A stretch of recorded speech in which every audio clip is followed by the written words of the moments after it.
refractivo, uno talla la córnea, digamos, para reducir la miopía o la hipermetropía que el paciente tiene. Sí puede haber alguna fluctuación visual mínima después de un tiempo, porque el ojo sigue cambiando, digamos, uno cambia una estructura que es la córnea y después el ojito, por ejemplo, el cristalino puede hipermetropizar un poco más o miopizar un poco más la visión y el paciente puede sentir una leve disminución de esa acomodación, pero en realidad es prácticamente imperceptible. Okay.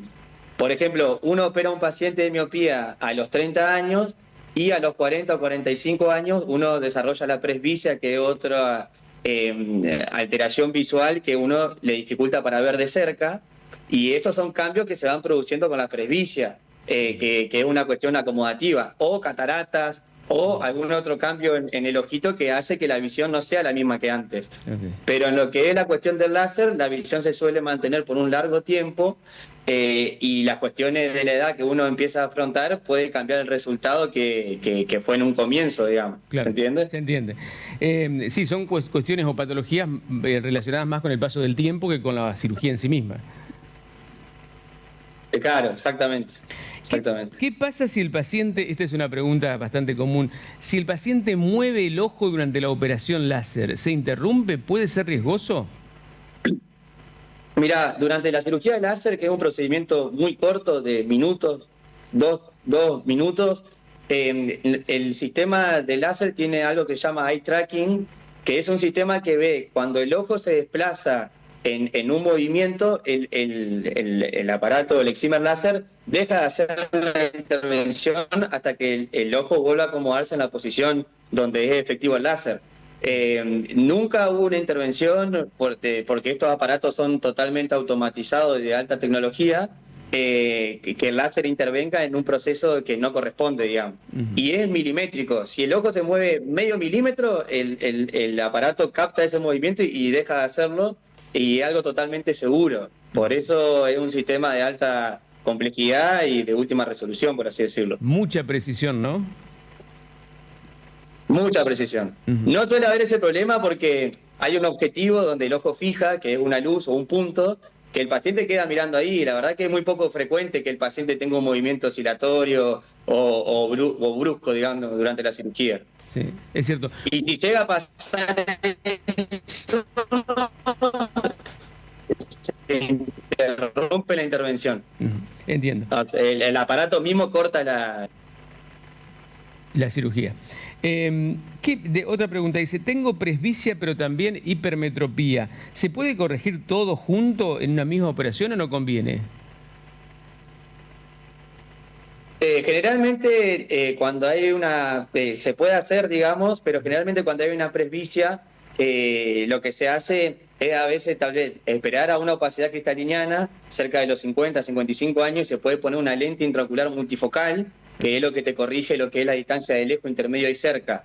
Y cuando uno tiene hipermetropía, sí hay una corrección más de láser, que es más óptima para realizar, digamos. Porque la presbicia uno ya está pasando los 40 años y el láser generalmente tiene una correlación más adecuada entre los 30 y 40 años para realizarse, digamos. Bien.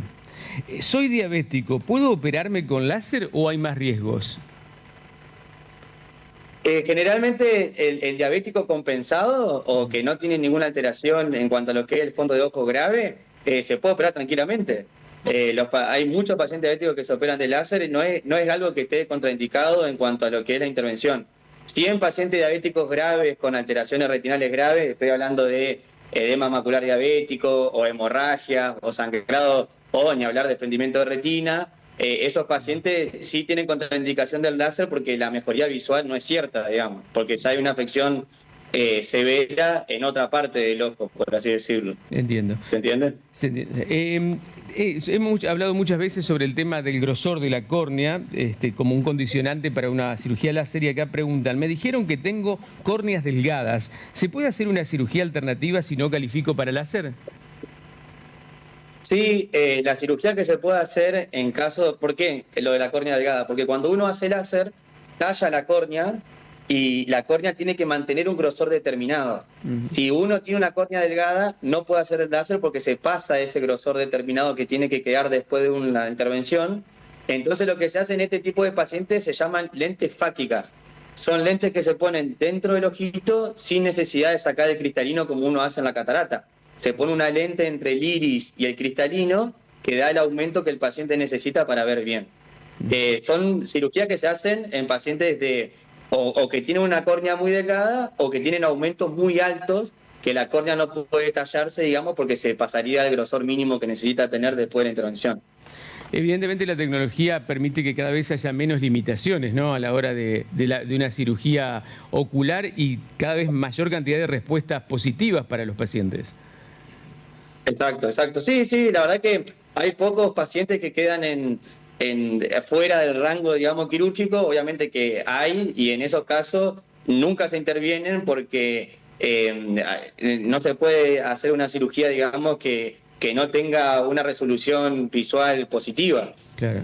En esos casos siempre se habla con el paciente el por qué no, o qué otra alternativa puede haber, de lente o lente de contacto, algo no quirúrgico, porque el procedimiento, ya le digo, si un paciente no tiene la característica adecuada para operarse, por ejemplo en el láser, es tan segura la intervención que uno carga los datos que toma en el consultorio y el aparato mismo te dice que ya no es viable la cirugía. Claro. O sea, hasta esa precisión nosotros contamos de seguridad, por así decirlo. Y esto es un paciente nervioso que mueve el ojo, lo que sea, también el aparato tiene un sistema de que deja de emitir la luz. Hay mucha seguridad en esta intervención en cuanto a lo que es el láser de miopía y hipermetropía para pacientes que quieren dejar de usar anteojos. Evidentemente, ¿eh? Doctor Cuello, muchísimas gracias por su gentileza, muy amable, ¿eh? No, Cristian, que tenga buen día. Gracias. El doctor Julián Cuello, desde el Centro de Ojos del doctor Lódolo, respondiendo hoy preguntas de los televidentes en un día de cirugías ahí.